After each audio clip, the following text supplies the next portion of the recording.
মুখ্যমন্ত্রী প্রতিশ্রুতি দিয়েছিলেন, কিন্তু কামদুনি কাণ্ডের 1 বছরের মাথাতেও এখনো বিচার পেল না নির্যাতিতার পরিবার। 1 বছর আগে এই দিনটিতেই নৃশংস অত্যাচারের শিকার হন কামদুনির এক কলেজ ছাত্রী। ধর্ষণের পর নির্মমভাবে তাকে হত্যা করে দুষ্কৃতীরা। ঘটনার 10 দিন পর নির্যাতিতার বাড়িতে যান মুখ্যমন্ত্রী। সেখানেই তিনি আশ্বাস দেন 15 দিনের মধ্যে দোষীদের বিরুদ্ধে চার্জশিট জমা দেওয়া হবে, শাস্তির ব্যবস্থা করা হবে 1 মাসের মধ্যে। তারপর অনেক আন্দোলন হয়েছে, রাজনীতি হয়েছে। শাসকের চোখ রাঙানি থেকে মোমবাতির আলোয় প্রতিবাদ দেখেছে কামদুনি। রাইসিনা হিলসে রাষ্ট্রপতির কাছে পৌঁছে গিয়েছে বিচারের আর্জি, কিন্তু সুবিচার আজও দূরস্থ। 1 বছর পর আজও ঘরের মেয়ের নির্মম পরিণতির জন্য দোষী দুষ্কৃতীদের শাস্তির অপেক্ষায় গোটা কামদুনি। এখনো বিচার চলছে। অনেকে প্রশ্ন তুলছেন, কেন এত বিলম্ব? মনে করিয়ে দিচ্ছেন সেই বহু পুরনো আপ্তবাক্য, justice delayed, justice denied.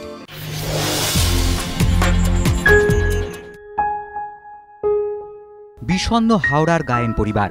Kanchenjunga অভিযানে গিয়ে ডান পিটে মেয়েটা নিখোঁজ হওয়ার পর প্রায় 3 সপ্তাহ কাটতে চলল, কিন্তু এখনও তার সন্ধান মেলেনি।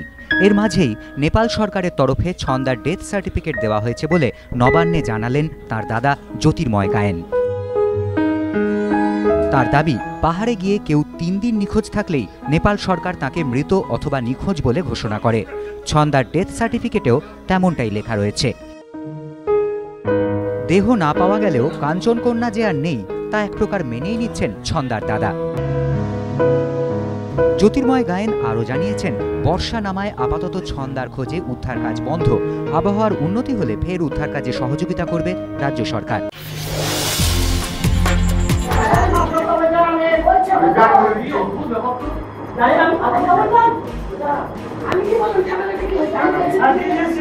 তারা ছিলেন না, কিন্তু তাদের নিয়েই ছিল জল্পনা। তারা 2 তৃণমূল বিধায়ক, বাঁকুড়ার সোনামুখীর দীপালি সাহা, উত্তর 24 পরগনার মীনা খাঁর উষারানী মণ্ডল। দুজনের বিরুদ্ধেই ভোটের দিন অশান্তির অভিযোগ, দুজনেই বেপাত্তা। তারা কি শুক্রবার থেকে শুরু হওয়া বিধানসভার অধিবেশনে যোগ দেবেন? এ নিয়ে রাজনৈতিক মহলে তৈরি হয় জল্পনা। এদিন দেখা গেল ওই 2 বিধায়কের কেউই অধিবেশনে যোগ দেননি। তৃণমূল সূত্রে খবর, দলের সিদ্ধান্ত হয়েছে দীপালি ও উষারানী প্রথমে আদালতে যাবেন, সেখানে জামিন পাওয়ার পরে বিধানসভায় আসবেন। কারণ জামিন পাওয়ার আগেই অধিবেশনে যোগ দিলে তাতে শাসক দলের বিড়ম্বনা বাড়বে, যা কখনোই দল চায় না।